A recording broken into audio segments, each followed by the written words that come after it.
Class we were discussing about unemployment. In today's class we are going to understand that what is the meaning of poverty, why poverty raises, what are the various steps which is taken by government, यानी government के द्वारा कौन से steps लिए गए हैं poverty को reduce करने के लिए, ये सारे के सारी चीज़ों को हम आज कंप्लीट करेंगे.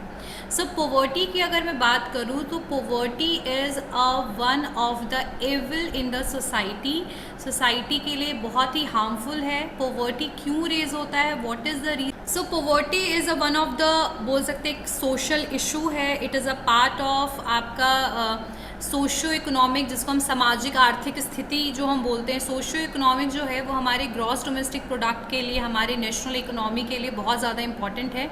और एम्प्लॉयमेंट या जॉब, फिर आपका रिडक्शन, इरेडिक्शन ऑफ पोवर्टी, ये सारी चीज़ें हम सोशियो इकोनॉमिक मेजर्स में यूज़ करते हैं. नेक्स्ट है कि पोवर्टी होता क्या है और ये क्यों रेज हो रहा है, what is the reason behind it. Because of the pandemic की वजह से आपके जो केसेस हैं पोवर्टी के वो बहुत ही एक्सेसिव इंक्रीज़ हो गए हैं ज़्यादातर रूरल एरियाज़ में. लेकिन फिर भी हम देखते हैं इसको पोवर्टी को. तो पोवर्टी का मतलब क्या होता है कि अगर किसी पर्सन का $2 से, या अगर हम डॉलर के हिसाब से देखें $2 पर डे से कम उसकी इनकम है, तो बेसिकली वो पर्सन पोवर्टी में आएगा, बेसिकली वो गरीब में आएगा. ठीक है, बिलो पोवर्टी लाइन आएगा. अभी अगर हम बात करें तो लगभग बिकॉज ऑफ दिस कोविड लगभग 60 मिलियन केसेस जहाँ थे वहाँ अब 134 केसेस हैं, यानी मोर दैन डबल जो है सिचुएशन वर्स हो गया. मोर दैन डबल आपके पोवर्टी, नंबर ऑफ पीपल जो है वो पोवर्टी लाइन में या फिर बीपीएल बिलो पोवर्टी लाइन में आ चुके हैं. और अराउंड ये पैंडमिक के बाद ये सिचुएशन हुआ है. और ये जितना अभी रेशियो है, जितना लोग हैं, वो पहले 45 ईयर्स पहले उतने लोग पोवर्टी में आते थे, मतलब बिलो पोवर्टी लाइन में आते थे. अभी लगभग वही लास्ट 45 ईयर वाला सिनेरियो या सिचुएशन आ चुका है, रेज हो चुका है. ठीक है, अब इसके रीजंस क्या है, पोवर्टी क्यों है, क्यों गरीबी है, what is the reason behind it. तो फर्स्ट रीज़न है रैपिडली इंक्रीजिंग पॉपुलेशन, यानी पॉपुलेशन काफ़ी ज़्यादा, number of population is increasing day by day. अगर हम बात करें तो लगभग हर साल लगभग 2.2% पर ईयर पॉपुलेशन इंक्रीज़ होता है. लगभग 2.2% का मतलब है लगभग 17 करोड़ लोग हर साल हमारे पॉपुलेशन में ऐड ऑन होते हैं. ठीक है, तो कहीं ना कहीं अगर पॉपुलेशन इंक्रीज़ होगा तो कंजप्शन ज़्यादा होगा, नेचुरल रिसोर्स की रिक्वायरमेंट ज़्यादा होगी. ठीक है, कंपटीशन ज़्यादा इंक्रीज़ होगा. तो जितने ज़्यादा increase of the population, the number of people are increasing day by day in our country, this is one of the reason that our demand for the consumption is increasing. तो इसी की वजह से कहीं ना कहीं ये भी एक रीज़न है आपके पोवर्टी का. Second one is the low productivity and agriculture. No doubt in 1965 the green revolution was introduced in our country, but still the situation is not as such par. ठीक है, मेजर रीज़न पोवर्टी का है low productivity in agriculture sector. इसका भी बहुत सारा reason है. पहली बात, लैंड होल्डिंग, सब डिवाइडेड और फ्रैगमेंटेड लैंड होल्डिंग्स, यानी लैंड को एक्सेसिव डिवाइड किया जा रहा है because of the ancestral property. The property है उनके बच्चों को, चिल्ड्रन को चले जाते हैं, and that was divided into small part. One reason fragmentation is one of the reason. Second one is a lack of capital. They don't have knowledge about the agriculture. No doubt government इसके लिए भी बहुत सारी initiative ले रही है. यहाँ तक कि बहुत सारे चैनल्स भी आ रहे हैं जहाँ पर आपके वेदर से रिलेटेड, एग्रीकल्चर से रिलेटेड, मॉडर्नाइजेशन से रिलेटेड चीज़ें आती हैं. बट स्टिल ये कितने लोगों तक पहुँच रही है, ये बहुत बड़ा क्वेश्चन मार्क है. So lack of capital, illiteracy, ये बोल सकते हैं illiteracy, sub divided of land holding, fragmented land. ठीक है, lack of technology utilisation in farming. तो these are the reason. Traditional technique पे आज भी बहुत सारे लोग जो हैं, आज भी रूरल एरियाज़ में they are dependent on the traditional technique of the agriculture.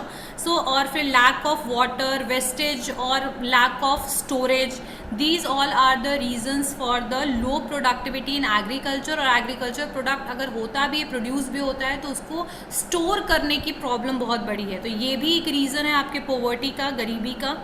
उसके अलावा underutilised resource. Underutilised resource का मतलब ये है कि, एक minute, underutilise resource, there is underemployment and disguised unemployment बहुत एक्सट्रीम लेवल पे है कंट्री में।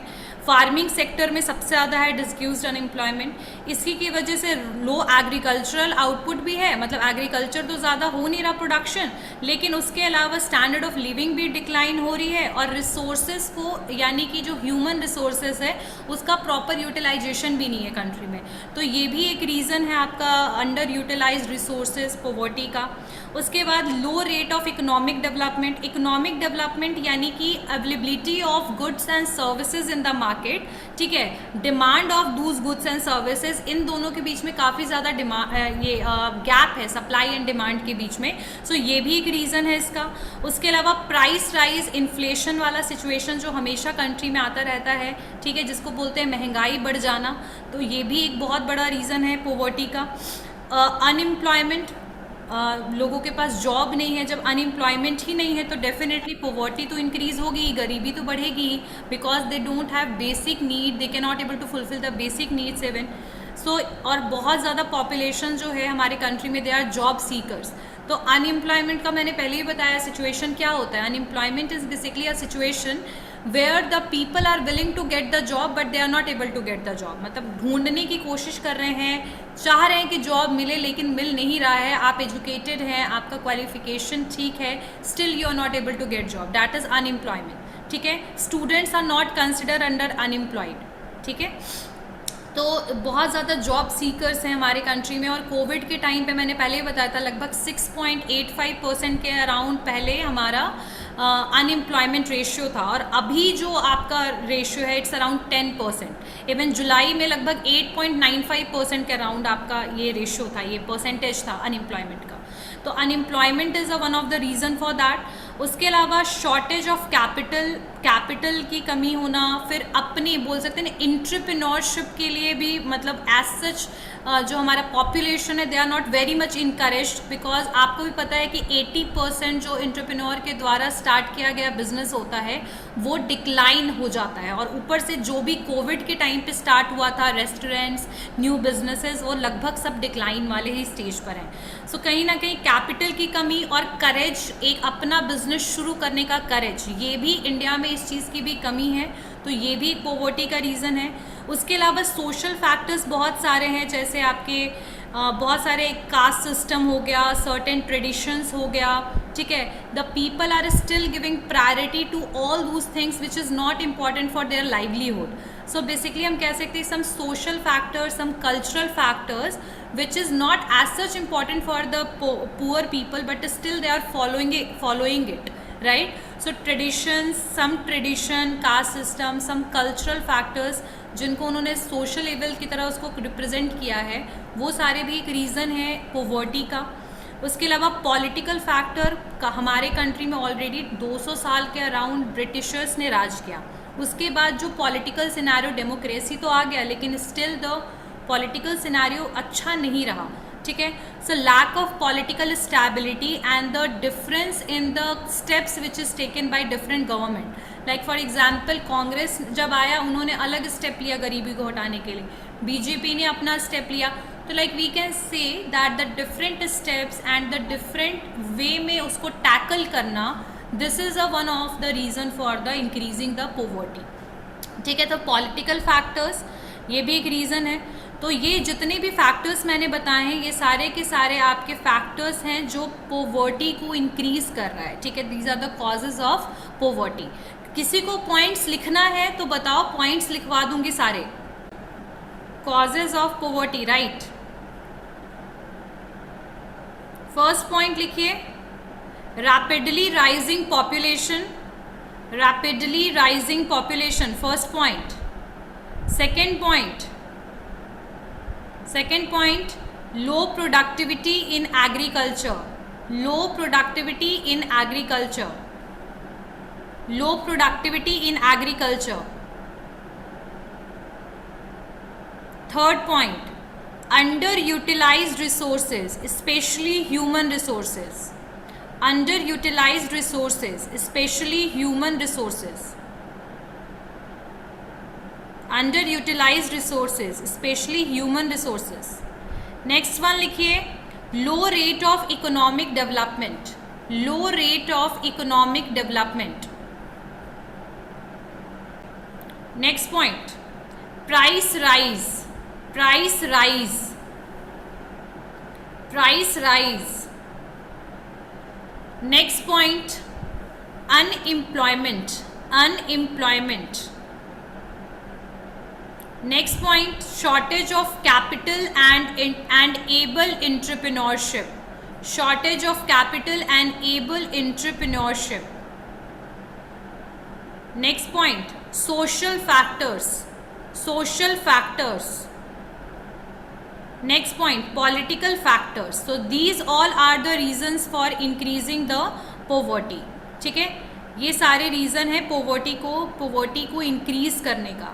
अब पोवर्टी होता क्या है? It is an economic state है जहाँ पर where the people are experiencing the scarcity of the basic need, यानी बेसिक नीड्स की कमी होना, lack of certain commodities like money, like food, मतलब जो बेसिक चीज़ें जो होती हैं उसकी बेसिकली कमी होना, डैट इज़ पोवर्टी। ठीक है, अब पोवर्टी जो है that is basically a French word that is come by the word food, food से रिलेटेड है, मतलब सॉरी पुअर, पुअर से रिलेटेड, मतलब पोवर्टे, POVERT, पोवर्टे से आया है पोवर्टी, ये फ्रेंच वर्ड है।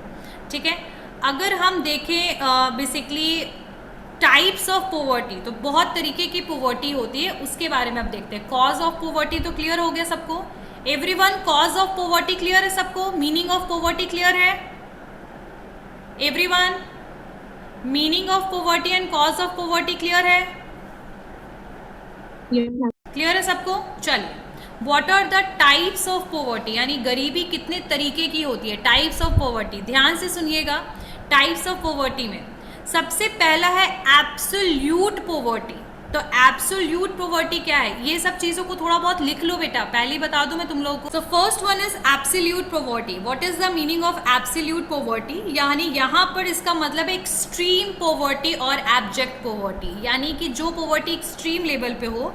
अब यहाँ पर क्या चीजें होंगी पोवर्टी में, it involves the scarcity of basic food, यहाँ पर फूड बेसिक जो खाना होगा वो भी नहीं होगा, क्लीन वाटर नहीं होगा, हेल्थ फैसिलिटीज़ नहीं होगा, शेल्टर नहीं होगा, एजुकेशन नहीं होगा और इंफॉर्मेशन नहीं होगा। जो लोग एब्सोल्यूट पॉवर्टी में हैं, those people who are in extreme poverty, जिनके पास ना खाना है, जिनके पास ना घर है, ना जिनके पास ना शेल्टर है, एजुकेशन है, ना ही इंफॉर्मेशन है।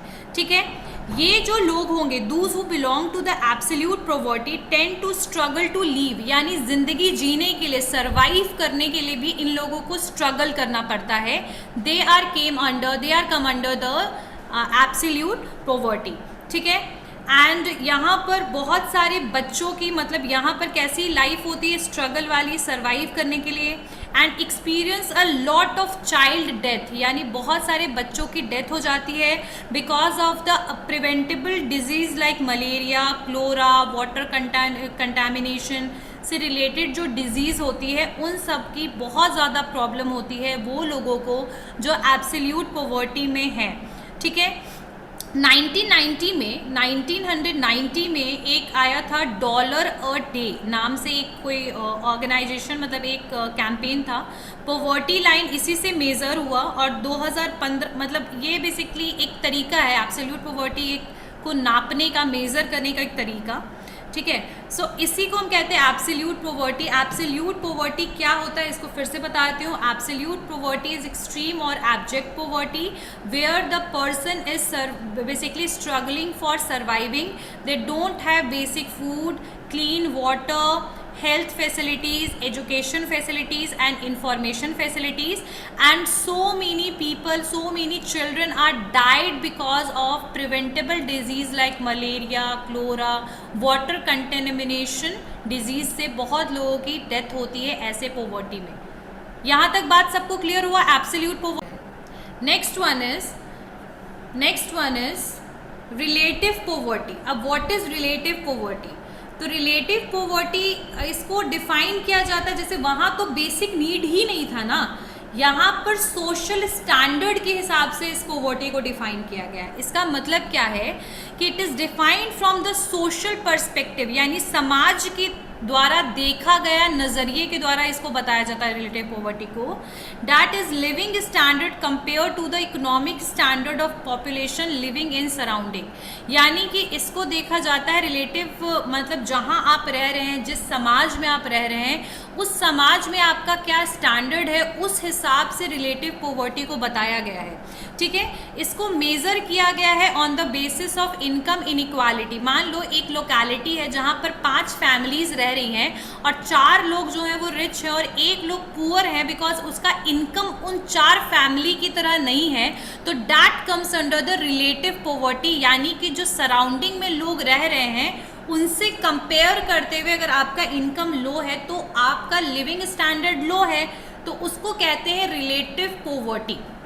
समझ आया यहाँ तक कि आपका इनकम कम है, मतलब आपका इनकम बाकी लोगों से जब कम है, ठीक है, बाकी आसपास के जो सराउंडिंग है उनसे बहुत ज़्यादा आपका कम है, ठीक है, आपका लिविंग स्टैंडर्ड एज सच अच्छा नहीं है, बहुत नॉर्मल सी आप लाइफ जी रहे हो। उस क्रिसमस का दिन आया और बाकी सब लोगों ने, फैमिली ने क्रिसमस ट्री खरीदा और क्रिसमस सेलिब्रेट किया, but your family don't have enough amount that you are able to buy the Christmas tree, so that is known as the relative poverty. It is a term only, but basic जो poverty होता है उसको हम absolute poverty ही मानते हैं, जहाँ पर basic need नहीं हो, BPL बिलो पॉवर्टी लाइन भी हम उन्हीं को मानते हैं।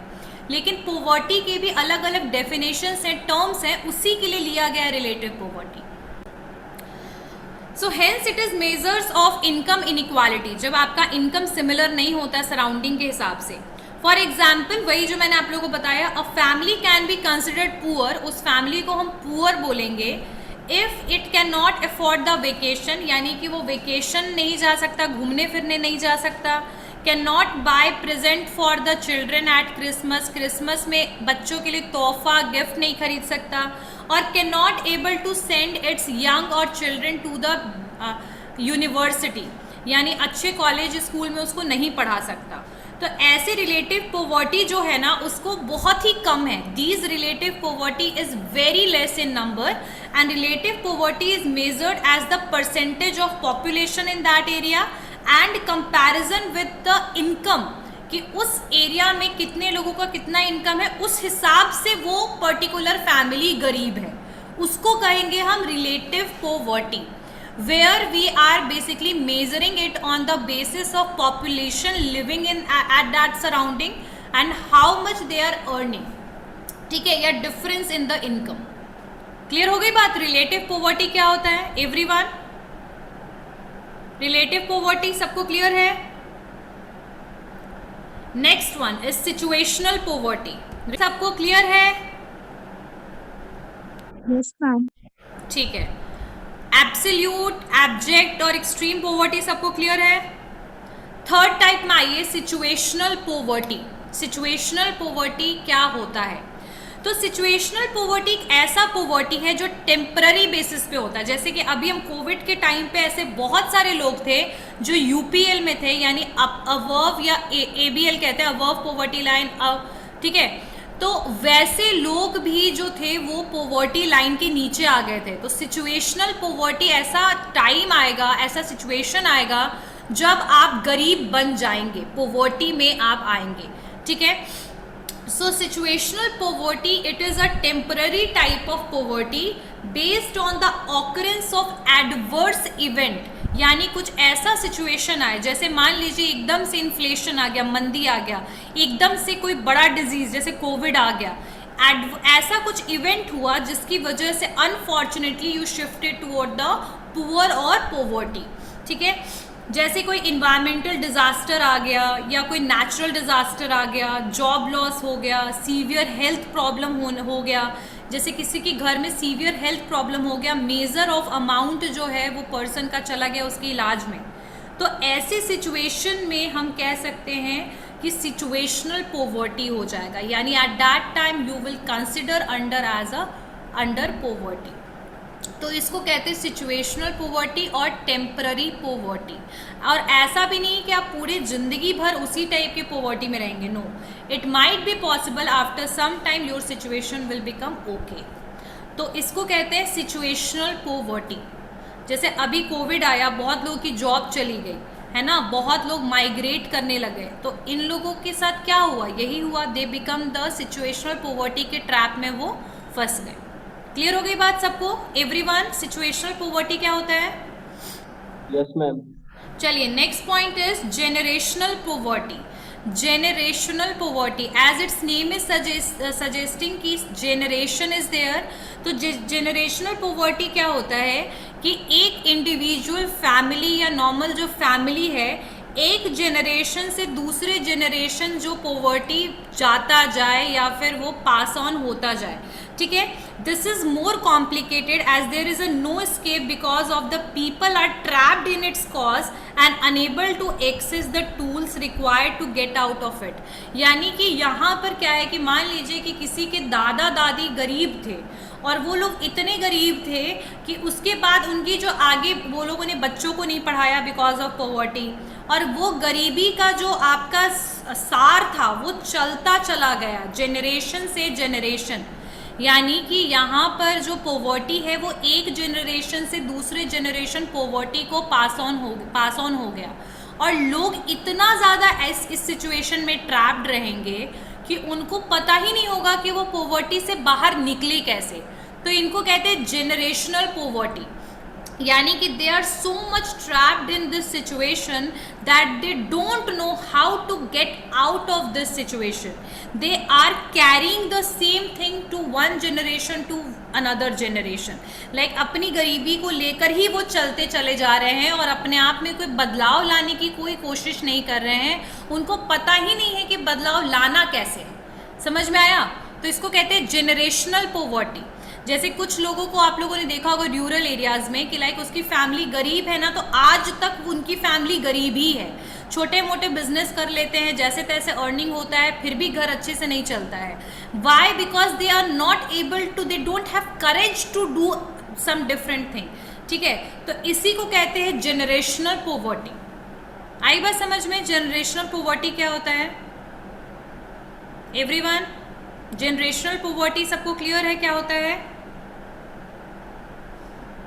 और ऐसे ये कब होता है, ज़्यादातर ये सिचुएशन कब रेज होता है? जब दो जेनरेशन से आपके घर में गरीबी ही हो, यानी पॉवर्टी ही हो।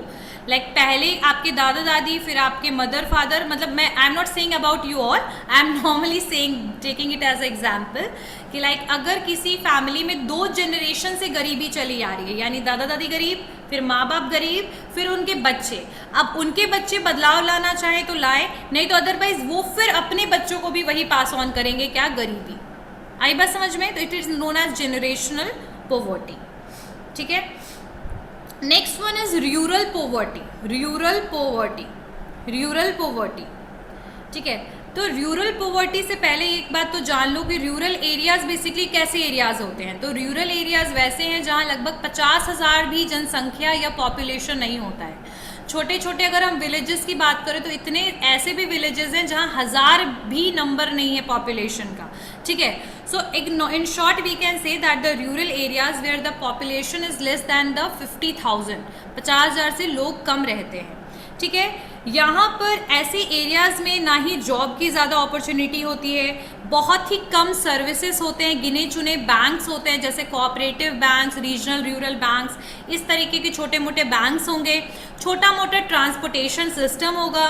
ठीक है, ना ही ऑर्गेनाइज्ड रिटेल सेक्टर होगा, ना ही कोई सपोर्ट होगा डिसेबिलिटीज़ के लिए, ना ही कोई एजुकेशन सिस्टम प्रॉपर होगा। तो ऐसे सिचुएशन में वहाँ का सराउंडिंग ही एक ऐसा क्रिएट हो जाएगा कि the people are become poor. ठीक है, so rural poverty rate is growing even more than the urban areas. मतलब अर्बन एरिया से अगर हम उसका रेट देखें ग्रोथ का तो बहुत ही ज़्यादा एक्सट्रीम है। ठीक है, और 1950s के बाद से तो अगर हम देखें जब आज़ादी मिली उसके बाद तो मतलब इंडिया का मेजर पार्ट रूरल एरियाज़ में था। उसके बाद धीरे धीरे प्रोविजंस जो थे आपके स्टेट्स में कन्वर्ट हुए। इवन जो आपका बिहार है that also comes under the Bengal provision earlier. ठीक है, तो यहाँ पर जो डिफरेंस है, मतलब जो ये आपका जो रूरल पॉवर्टी होता है ये क्यों रेज होता है, इसका रीज़न जो है ना, इसका रीज़न कोई सिंगल पर्सन नहीं है कि सिंगल पर्सन की वजह से ये चीज़ें हो रही हैं। इसका रीज़न है सराउंडिंग, क्योंकि जहाँ पर आप रह रहे हो वहाँ पर फैसिलिटीज़ ही नहीं है। जब फैसिलिटीज़ ही नहीं है और जो लोग वहाँ पर रह रहे हैं, जिनका वहाँ ज़मीन है, प्रॉपर्टी है, फैमिली है, they don't want to basically leave those thing, right. And वो माइग्रेट भी नहीं कर पाते हैं, और अगर वो माइग्रेट भी करते हैं तो उनके हाथ में इतने पैसे नहीं होते हैं कि वो कोई सक्सेसफुल बिजनेस पर्सन बन पाए। तो कहीं ना कहीं rural poverty is the reason. इसका क्या है, that is the surrounding. And what kind of surrounding, surrounding where there is a less education facility, poor quality of education, less job opportunity, less service access. So because of this reason, जो surrounding में ये सारी चीज़ें होने की वजह से वहाँ के जो लोग हैं, major people, they become poor, ठीक है, या फिर वो गरीबी ही में रह जाते हैं। वहाँ का सिचुएशन ही ऐसा विशियस सर्किल टाइप एक सिचुएशन बन जाता है, वो लोग उसी में विशियस ट्रैप में फंसे रह जाते हैं। तो इसको हम कहते हैं रूरल पॉवर्टी, यानी कि आपके वैसे एरियाज जो गांव और बेसिकली शहर से दूर है, रिमोट एरियाज, गांव वाले एरियाज, उनको हम कहते हैं रूरल पॉवर्टी। आई बात समझ में, रूरल पॉवर्टी क्या है? एवरीवन, रूरल पॉवर्टी क्लियर हो गया सबको? रूरल पॉवर्टी सबको क्लियर हो गया? Yes ma'am. चलिए, रूरल पॉवर्टी क्लियर हो गया। नेक्स्ट आगे बढ़ते हैं हम अर्बन पॉवर्टी। तो urban poverty just rural poverty से अलग मान लो, यहाँ पर पॉपुलेशन इज मोर देन 50,000, लेकिन अर्बन पुअर जो है उनको बेसिकली कुछ चैलेंजेस फेस करना पड़ता है, जैसे limited health and education facilities है, इनएडिक्वेट हाउसिंग एंड सर्विसेज है, वायलेंट एंड अनहेल्दी इन्वायरमेंट है, कोई सोशल प्रोटेक्शन मैकेनिज्म नहीं है। तो ऐसे सिचुएशन में urban poverty can be created, जहाँ जिस लोगों के पास जॉब की कमी है बेसिकली कह सकते हैं। So these are the types of poverty, urban poverty, rural poverty, उसके अलावा एब्सोल्यूट पॉवर्टी, फिर relative poverty, situational poverty, generational poverty. तो ये सारे आपके टाइप्स ऑफ पॉवर्टी हैं। अब देखते हैं कि गवर्नमेंट ने क्या किया है बेसिकली इसको दूर करने के लिए। इरेडिक्शन का मतलब होता है हटा देना, कम कर देना। So what kind of steps are taken for eradicating poverty, poverty को कम करने के लिए क्या क्या स्टेप्स लिए गए हैं। सो इससे पहले थोड़ा सा एक टर्म पढ़ लेते हैं कि बिलो पॉवर्टी लाइन क्या होता है। तो बिलो पॉवर्टी लाइन क्या है basically, that is a benchmark, या फिर ये कह सकते हैं एक स्केल बना दिया गया है कि भाई उससे अगर कोई नीचे है पर्सन, इस पर्टिकुलर इनकम, एक बीपीएल का एक इनकम जैसे $2, इससे नीचे है तो बिलो पॉवर्टी लाइन, यानी गरीबी रेखा से भी वो पर्सन नीचे है, इससे ऊपर यानी गरीबी रेखा से ऊपर। So it is a benchmark और it is a poverty line, ठीक है। Below poverty line is a poverty line, it is economic benchmark which is related with the income and it is fixed by government of India and it can help one. ये क्या चीज़ के लिए helpful है? It is helpful for identify the financially weaker people, ठीक है, और household and who need the basically help of government, यानी गवर्नमेंट की मदद और ज़रूरत किसको है, इसको आइडेंटिफाई करने का तरीका है below poverty line. Below poverty line जो है एक सिचुएशन है जहाँ पर एक लाइन बना दिया गया है जो गवर्नमेंट ऑफ इंडिया के द्वारा फिक्स कर दिया गया है, उससे नीचे जो लोग हैं उसको इमीडिएट हेल्प की ज़रूरत है, गवर्नमेंट ये समझती है और उनकी मदद करती है, ठीक है। अब यहाँ पर एक पैरामीटर कह सकते हैं, एक पैरामीटर है, एक तरीका है इसको, और इसको जो पॉवर्टी लाइन जो है ये डिफाइन किया गया है दोबारा से 2011 में, किसके द्वारा?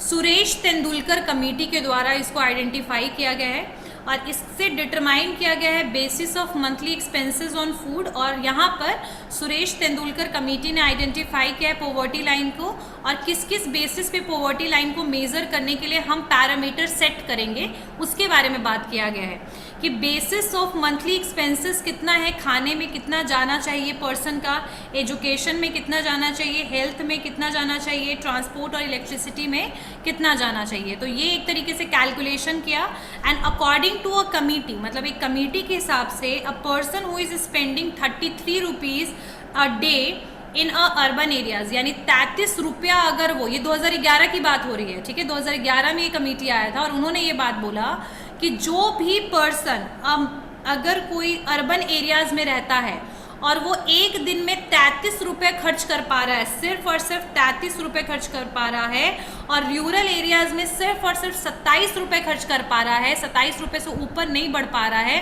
तो ऐसे लोग बिलो पॉवर्टी लाइन में आएंगे। यानी the person who is spending is up to 33 rupees, they consider under the below poverty line in urban areas. But in rural areas, if the person is spending on per day 27 rupees, up to 27 rupees, they consider under the below poverty line according to the rural areas. समझ में आई बात? तो that was basically defined by Suresh Tendulkar committee in 2011 for defining the parameter or for measuring the poverty. ठीक है, इस तरीके से इन्होंने डिफाइन किया और उस हिसाब से पॉवर्टी का अमाउंट या इनकम अमाउंट पॉवर्टी लाइन में फिक्स किया गया। चलिए, ये तो हो गया थोड़ा सा स्टोरी पॉवर्टी के बारे में। अब कुछ टर्म्स पढ़ते हैं कि पॉवर्टी को हटाने के लिए what kind of schemes which is introduced in our country by the government के द्वारा कौन कौन से स्टेप्स लिए गए हैं पॉवर्टी को रिड्यूस करने के लिए, which was started by government for eradicating the poverty. The first one is the IRDP, Integrated Rural Development Program. तो Integrated Rural Development जो प्रोग्राम है, it was introduced in year 1978 to 79 में इसको लाया गया। और इसको कब यूनिवर्सलाइज्ड किया गया, यानी कब से इसको लागू किया गया? 2 अक्टूबर 1980। अब इसका एम क्या था? What is the aim of this program? IRDP, integrated rural development programme का क्या एम था? तो इसका एम था बेसिकली प्रोवाइड करना support to the rural people, जो लोग गांव में रह रहे हैं, गरीब हैं, उन लोगों की हेल्प करना in the form of subsidy. Subsidy क्या होता है? सबको पता है ना सब्सिडी क्या होता है? That is the amount which is given by government to support the family, support the business and all. तो सब्सिडी के थ्रू बेसिकली हेल्प करना गरीब लोगों का, and bank credit for the productive work, यानी कि बैंक के द्वारा लोन प्रोवाइड करना ताकि वो लोग काम कर सके सक्सेसिव पीरियड में। यानी कि IRDP integrated rural development programme का क्या एम था कि हम रूरल पीपल को सपोर्ट करेंगे by providing them the subsidy दे करके, ठीक है, राशन कार्ड वगैरह भी बनवाया गया था। खैर, तो बेसिकली यहाँ पर हम सपोर्ट करेंगे, सब्सिडी देंगे, और दूसरा हम उनको बैंक क्रेडिट या बैंक लोन की फैसिलिटी देंगे ताकि वो अपना कोई बिजनेस शुरू कर सके, अपना कोई काम कर सके, या वो एग्रीकल्चर के लिए उसको यूज़ कर सके। तो ये था आपके इंटीग्रेटेड रूरल डेवलपमेंट प्रोग्राम का एम। सेकंड क्या आया था? बेसिकली जवाहर रोजगार योजना, जवाहर ग्राम समृद्धि योजना, यानी JGSY, जवाहर रोजगार योजना / जवाहर ग्राम समृद्धि योजना, दोनों सेम है। ये मतलब ये दो स्कीम था और ये दोनों आपके NREP में आ रहा था। मैंने आप लोग को एंटरप्रेन्योरशिप में करवाया था, नेशनल रूरल एम्प्लॉयमेंट प्रोग्राम में, ठीक है। और एक और था rural landless guarantee employment guarantee program. ये दोनों को मर्ज कर दिया गया था 1989 में अंडर द जवाहर रोजगार योजना के अंडर में। इन दोनों को, NREP को और RLEGP को, दोनों को मर्ज कर दिया गया। पर्पस क्या था इसका? ये प्रोग्राम जो आया आपका JGY और JGSY, इसका क्या बेसिकली पर्पस था? What is the purpose of this? To generate the good work prospects for unemployed in the rural areas for creating economic infrastructure, community and social asset. यानी कि जो लोग हैं, जो गरीब लोग हैं गांव में, वो लोग अपना बिजनेस शुरू कर सके बेटर तरीके से, उनको इंफ्रास्ट्रक्चर फैसिलिटी मिले, उसके लिए ये बेसिकली योजनाएं आई। और 1999 में फिर ये योजना जो था आपका, जो जवाहर रोजगार योजना था, वो जवाहर ग्राम समृद्धि योजना में कन्वर्ट हो गया 1999 में। और इसका मेन काम क्या था? Infrastructure programme and employment generation, ठीक है। नेक्स्ट आपका प्रोग्राम क्या था? Food for work programme. ये आया था आपका 2000 में, ठीक है। So in the year 2000 the food for work programme was started, ठीक है। और इसका स्टार्ट करने का रीज़न क्या था? ये कहाँ स्टार्ट हुआ? So it was started in the drought prone areas. Drought prone यानी जहाँ पर सूखा बहुत ज़्यादा पड़ता है, वहाँ पर इस प्रोग्राम को लाया गया। फूड फॉर वर्क जो आपका प्रोग्राम था, इसको स्टार्ट किया गया था ड्राउट इफेक्टेड एरियाज जो था, जैसे महाराष्ट्र में, राजस्थान में, उड़ीसा में, गुजरात में, हिमाचल प्रदेश में, मध्य प्रदेश में, उत्तरांचल जो अभी आपका उत्तराखंड है, उत्तरांचल और छत्तीसगढ़ में। तो ये सारे एरियाज में इनको शुरू किया गया, जो ड्राउट प्रोन और ड्राउट इफेक्टेड एरियाज थे। और इनका मेन एम क्या था कि हम वेज एम्प्लॉयमेंट देंगे, यानी कि आपको हम काम देंगे, आप जॉब कीजिए, वेज कमाइए, डेली का जो सैलरी मिलता है, डेली का जो पैसा मिलता है उसको कहते हैं वेजेस, ठीक है। तो वेज कमाइए और इस तरीके से फूड सिक्योरिटी को इंक्रीज कीजिए, यानी आपको खाने के लिए काम दिया जाएगा, यानी कि आप पैसा रेज कर सके। उसके अलावा संपूर्ण ग्रामीण रोजगार योजना भी आया, SGRY, इसको 2001 में लाया गया था, ठीक है। और ये मिक्सचर है आपका वही आपका JGSY जो आपका था, जवाहर ग्राम समृद्धि योजना वगैरह, फूड फॉर वर्क प्रोग्राम, ये सबको मिला दिया गया, इंटीग्रेटेड बना दिया गया। और बाद में आया संपूर्ण ग्रामीण रोजगार योजना। इसका भी वही एम था कि न्यूट्रिशन सिक्योरिटी प्रोवाइड करना, यानी कि सिर्फ और सिर्फ खाना नहीं चाहिए, खाना के साथ साथ एक प्रॉपर बैलेंस डाइट और न्यूट्रिशन मिलना चाहिए बच्चों को, औरतों को और लोगों को। तो इसी के लिए ये प्रोग्राम को लाया गया। और यहाँ पर food provision, nutrition security, economic infrastructure, bank credit, सारी की सारी फैसिलिटीज़ देने की बात की गई। उसके अलावा और क्या आपके योजनाएं आए, तो आपका आया रूरल हाउसिंग, प्रधानमंत्री ग्रामीण आवास योजना। तो प्रधानमंत्री ग्रामीण आवास योजना में यहाँ पर बेसिकली एक फ्लैगशिप प्रोग्राम था ये, जिसको क्रिएट किया गया कि इंडियन रूरल पुअर पीपल जो हैं उनको घर की फैसिलिटी, हाउसिंग फैसिलिटीज़ प्रोवाइड किया जाएगा। ये सेम स्कीम को दोबारा से 2015 में फिर से लागू कर दिया गया।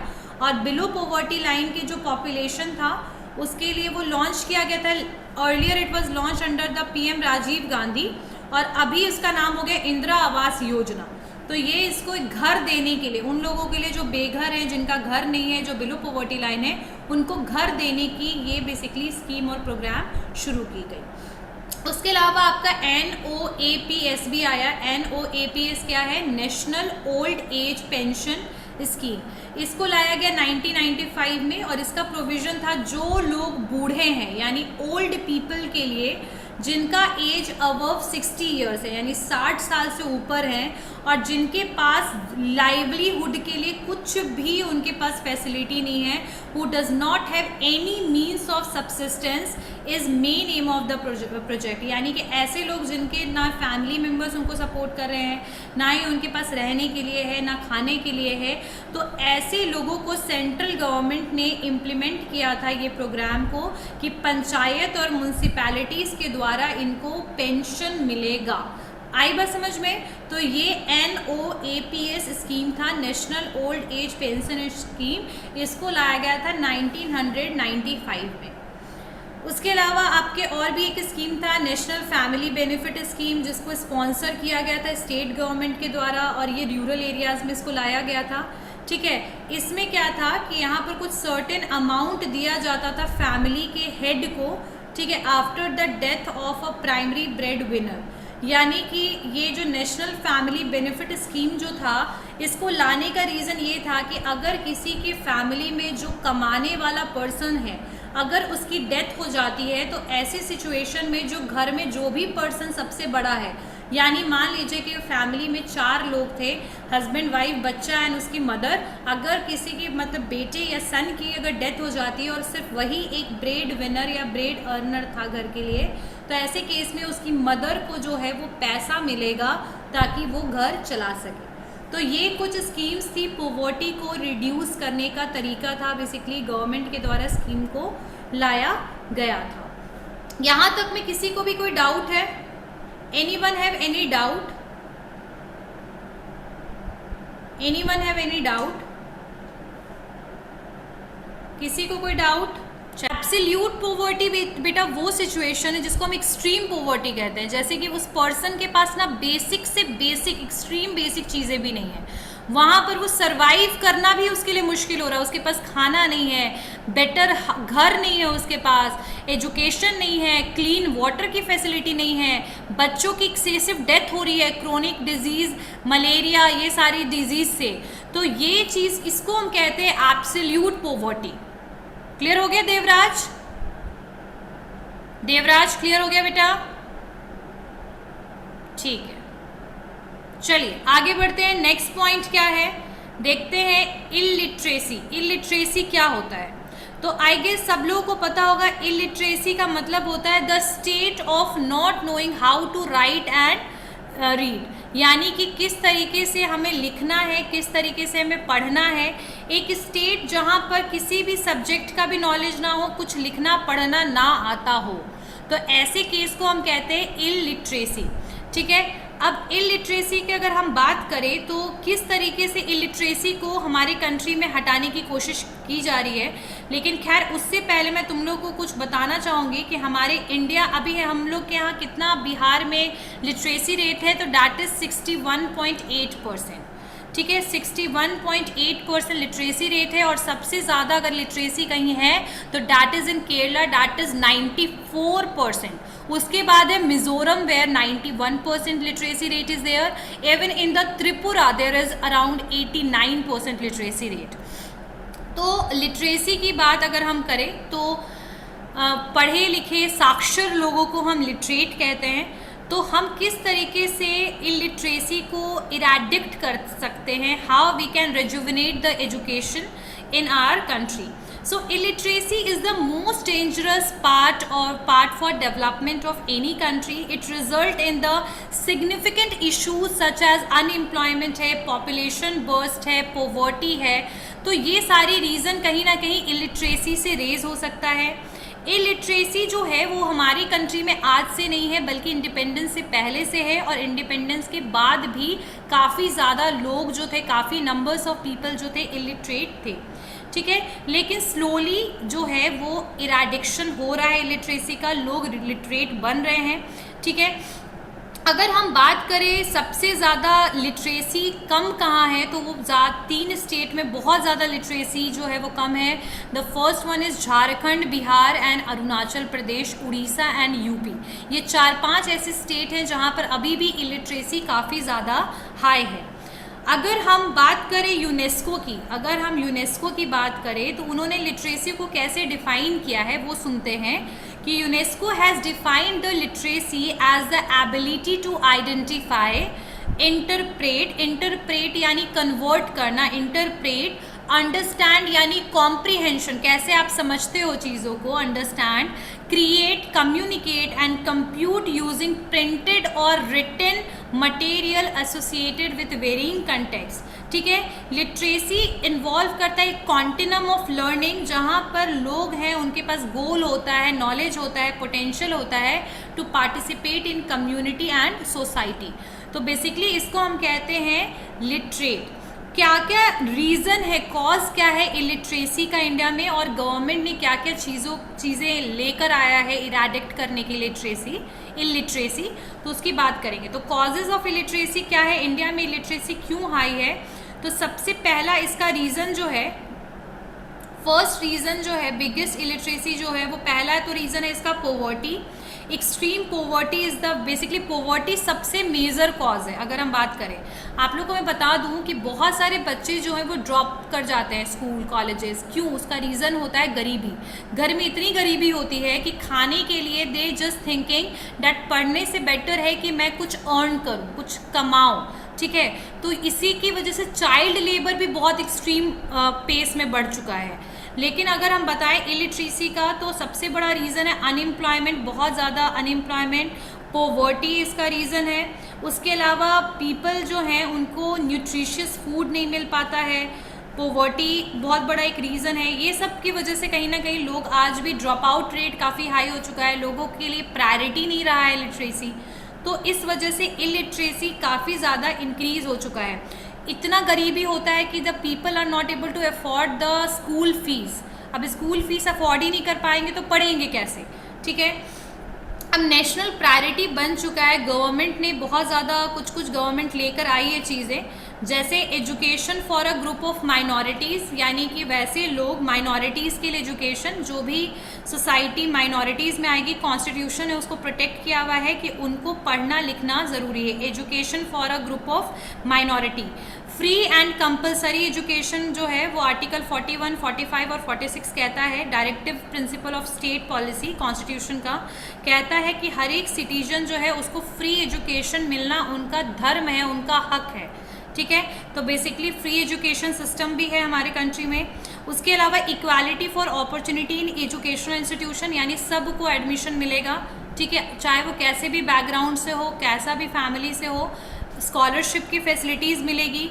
ठीक है, तो ये सारी चीज़ें जो है कॉन्स्टिट्यूशनल वे में भी कई बहुत जगह पे एजुकेशन को फ्री, कंपलसरी, स्कॉलरशिप और प्रोटेक्शन, ये सारी चीज़ें प्रोवाइड की गई है। उसके अलावा भी और भी बहुत सारी चीज़ें हैं जो देखते हैं हम क्या है वो। 2-3 चीज़ें और भी हैं जो बेसिकली प्रोवाइड किया गया है। लिखिए इसको। ठीक है, सबसे ज़्यादा अगर कोई इलिटरेट है कोई स्टेट तो डैट इज़ बिहार। सबसे कम बिहार में लिटरेसी रेट है, डैट इज़ 61.80%। अरुणाचल में है 65.38%, आंध्र में है 67.02%, दिल्ली में है 86.21%, गोवा में है 88%, केरला में 94%, लक्षद्वीप में 91.85%, मिज़ोरम में 91.33%। ठीक है, so in short we can say that the major place जहाँ पर कम, सबसे ज़्यादा कम है तो दैट इज़ तेलंगाना, उत्तर प्रदेश, बिहार, आंध्र प्रदेश, ये सब जगह पे अभी भी लिटरेसी रेट कम है। चलिए, राजस्थान में भी है, लगभग 60s में बहुत सारे हैं, लेकिन सबसे ज़्यादा कम अगर है तो that is in Bihar.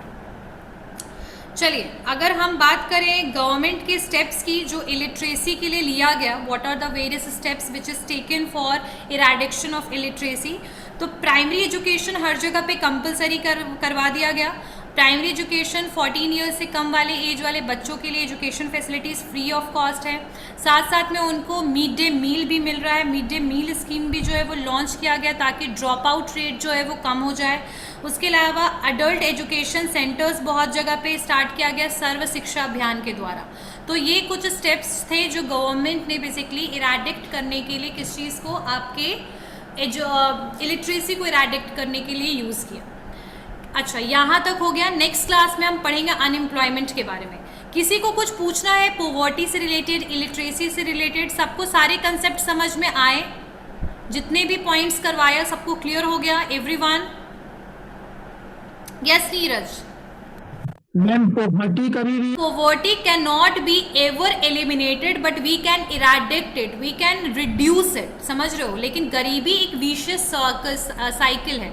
Vicious cycle ऐसा साइकिल है जिसमें कोई ना कोई लोग जो है वो फंसे ही रहेंगे हमेशा, but we can reduce it, हम उसको कम कर सकते हैं। पहले 45 या 50% से ज़्यादा लोग जो थे पॉवर्टी लाइन से बिलो थे आपके टाइम ऑफ इंडिपेंडेंस। उसके बाद धीरे धीरे धीरे करते करते लगभग 20-21% आपका कोविड से पहले था, लेकिन स्टिल नाउ फिर से वो सिचुएशन आ गया, क्योंकि ये जो आपका पॉवर्टी होता है वो सिचुएशनल बेसिस पे भी तो होता है ना। आपके किसी इवेंट पे, नेचुरल डिजास्टर पे बहुत सारे लोग जो होते हैं वो अचानक से बिल्कुल गरीब बन जाते हैं, है ना। So that is something which can never be reduce, can never be eliminate और 100% remove from the society, but we can eradicate, we can minimise it. Clear हो गई बात नीरज? Yes ma'am. तो मिलते हैं आप लोगों से नेक्स्ट क्लास में। किसी को कुछ पूछना है? Anyone have any doubt? Okay, see you all in the next class.